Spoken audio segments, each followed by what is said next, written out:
La dette des États-Unis. Vite, vite. Pour vous donner des points de repère, ou une échelle si vous préférez, pour les 14 000 milliards de dollars de dette des États-Unis, je vous présente des petits dessins. Maintenant, vous voyez un billet de 100 dollars. Vous voyez juste en dessous 10 000 dollars. Vous voyez comme une pile de 10 000, c'est beaucoup de sang. Là, on arrive à 1 million de dollars. Vous voyez la pile d'argent déjà là, avec laquelle on est rendu à 1 million. Là, on va descendre, on arrive ici à 100 millions de dollars. Vous voyez un homme de bonne taille à côté. Puis si vous voulez avoir une échelle, juste à côté, à terre, ça c'était le 1 million.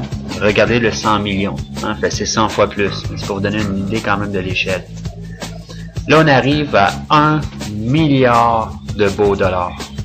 Regardez l'homme à côté. Regardez le million toujours à côté.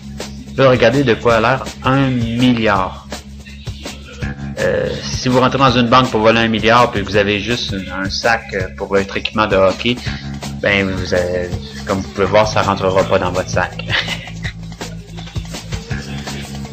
Là, maintenant, on va descendre. On arrive à 1 trilliard de dollars. Si vous préférez, 1000 milliards. Vous avez, comme vous pouvez voir, une grosse pile. On va zoomer un peu. Vous voyez, ça c'est un camion à côté, là. Un 10 roues avec le 40 pieds de container en arrière. Vous voyez juste en avant du camion, il y a le 1 million. Vous voyez l'homme de bonne taille, vous voyez le million qui était là. Ah, ça c'est le 100 millions, excusez-moi, le 100 millions qui est là. On voit le 100 millions en avant de la vanne. On voit l'homme de bonne taille qui est juste à côté, en tout petit ici, là, juste là. Puis là, vous avez le trilliard de dollars, ou si vous préférez le 1000 milliards. Pour vous donner une autre échelle, regardez un terrain de football américain ici à côté. Vous voyez, ben, ça prend la grandeur d'un terrain de football américain. Vous avez un Boeing 747 de l'autre bord. Vous avez toujours le camion lourd pour vous donner une échelle. Maintenant, on va descendre pour voir de quoi a l'air 15 trilliards. Si vous préférez, 15 000 milliards de dollars. Ça, c'est ce que les États-Unis doivent. Vous avez la Statue de la Liberté à côté. Puis là, ben, vous avez la somme d'argent qui s'additionne sur des billets de 100 dollars, ça. À moins que le gouvernement des États-Unis fixe le budget, la dette nationale dépassera les 15 000 milliards d'ici Noël. La pile que vous voyez là. La Statue de la Liberté a l'air un peu préoccupée par la dette qui dépasse les 20% du PIB du monde entier réuni. Ça, c'est ce que ça va atteindre. D'ici la fin de 2011, la dette va dépasser la totalité de son PIB, comme les nations en banqueroute en Europe. Ouf, on arrive, là, vous voyez encore, là, pour mettre en échelle, on a l'avion, le Boeing 747. En avant, vous avez une maison, vous avez une vanne à côté de 40 pieds. Puis la pile que vous voyez qui est à côté de la Statue de la Liberté, c'est le 15 trilliards.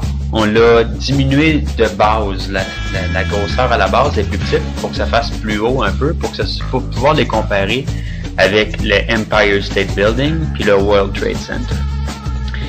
Ce qui est à côté, ce que vous allez voir là, le gratte-ciel que vous allez voir, c'est la quantité totale d'argent que le gouvernement sait avoir besoin pour financer entièrement les soins de santé, le programme de prescription de médicaments, la sécurité sociale, les pensions des militaires et des fonctionnaires.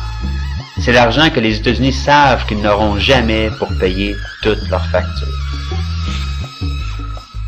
Comme je vous disais, vous voyez, à côté de cette liberté, on va monter, regarder le gratte-ciel. On part d'en bas, là, le gratte-ciel. Regardez, ça c'est l'argent qu'ils savent qu'ils ont besoin. Les deux tours à côté, là, ça c'est le World Trade Center, l'Empire State Building.